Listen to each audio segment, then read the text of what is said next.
We're making pizza! Come along as I show my teen how to make pizza from scratch. Let's put this away. Try to, so when you're cooking or baking or whatever the case may be. And if there's like a 5-minute timer, you can multitask? Yeah, just try to clean up as you go. But you don't want the water to be too hot either, because the yeast, it's a living... It's a burn, it's gonna burn, yeah. Yeah, it's a living thing. You're gonna kill it if it's too hot, so just... Cool enough, right? Yeah. I underestimated how much learning happens in the kitchen while we're cooking or baking. He's asked so many good questions and has really shown me that he's been listening and learning. Does yeast stink? Alexa, set timer for 5 minutes. Well, do you want to smell the bag?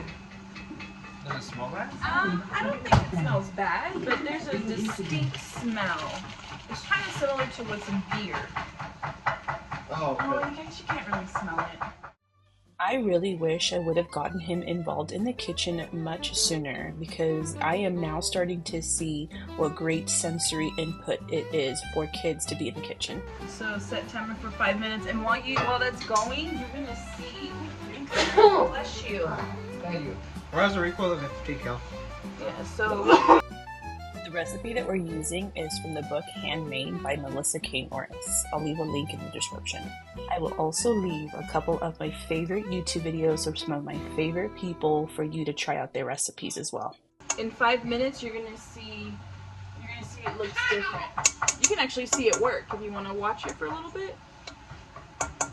You'll be able to see like the bubbles, and it's gonna get foamy and bubbly.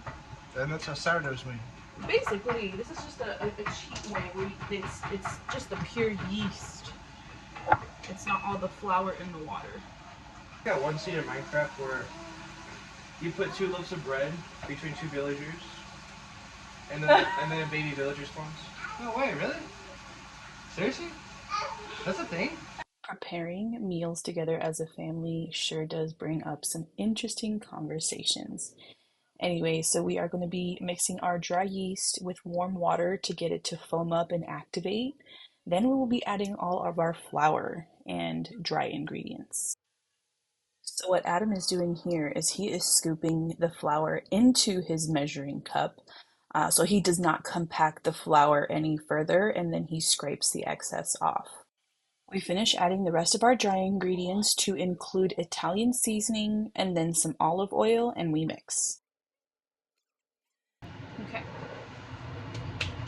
Hands are clean, right? You haven't picked your nose? Right, I'll super good. Okay. Well, the only thing I got my hands dirty from is the juices of the salami. Oh, I see. Which I guess can help with the flavor. Nice infusion of flavor.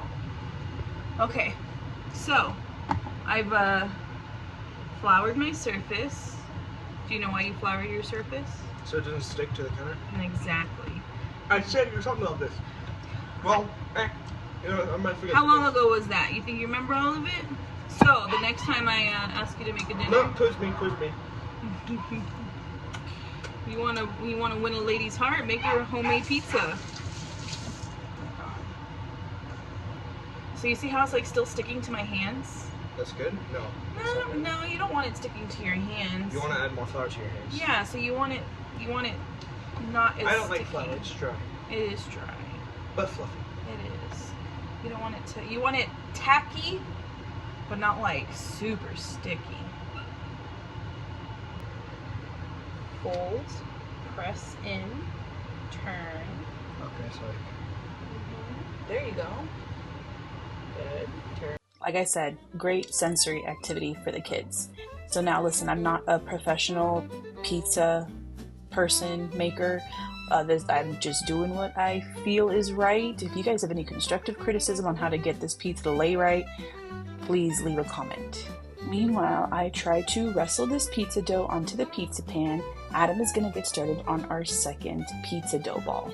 He's going to try to do this on his own from start to finish with the safety net of his mama in the kitchen. what? It's sticking together. It's okay. It's a homemade pizza. It's not gonna look like Oh, you see a hole. like DiGiorno. I know. I'm trying. Hold on.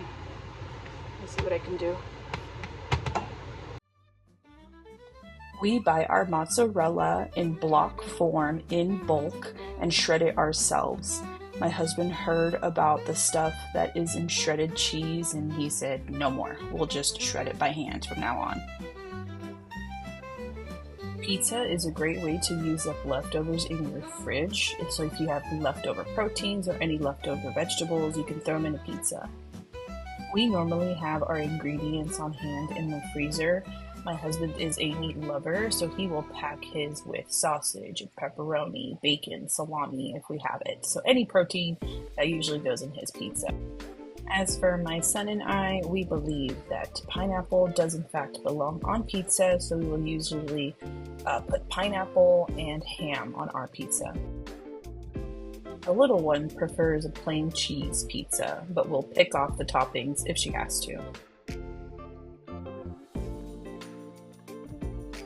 This mess that we have on the counter is a good example of why it's important to be in the kitchen with them while they learn. I don't know what happened here, but it came out really gooey.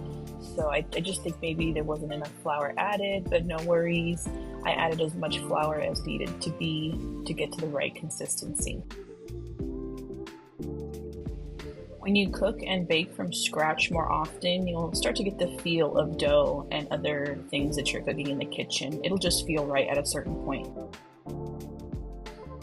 Eventually, the goal is to have dough balls of pizza dough just sitting in the freezer that we can take out to defrost as needed for quick, easy pizza nights. We like to go from crust to sauce to toppings to cheese. I feel like doing the cheese last really helps case in the toppings and keep it all together.